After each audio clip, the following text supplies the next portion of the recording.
प्रत्येक वेळी हिरव्या मिरचीतील साबुदाणा खिचडी खाऊन जर कंटाळा आला असेल तर थोडंसं वेगळं म्हणून तुम्ही ही लाल मिरचीतील साबुदाणा खिचडी ट्राय करू शकताय।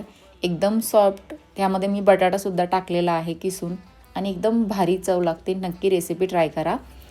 तर इथं मी पॅनमध्ये मिरच्या तळून घेते। हे मिरची मी तोंडी लावण्यासाठी फ्राय करत आहे। याच्यावरती मीठ टाकून मी साईडला ठेवणार आहे। आता इथं मी बटाटा किसून घेतलाय, याऐवजी तुम्ही बारीक फोडी करून सुद्धा घेऊ शकताय। आता बटाट्याला झाकून 5 मिनिटं वाफ द्यायची आहे आणि याला छान क्रिस्पी गोल्डन ब्राऊन होईपर्यंत परतून घ्यायचा आहे।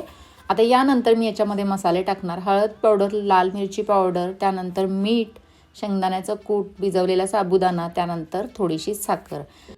आता यामध्ये वापरलेली लाल मिरची पावडर फक्त प्लेन आहे, रंग येण्यासाठी वापरली आहे, त्यामध्ये कोणत्याही बाकीच्या गोष्टी नाहीत। तर इथं आपली लाल मसाल्यातील खिचडी बनवून तयार झाली आहे।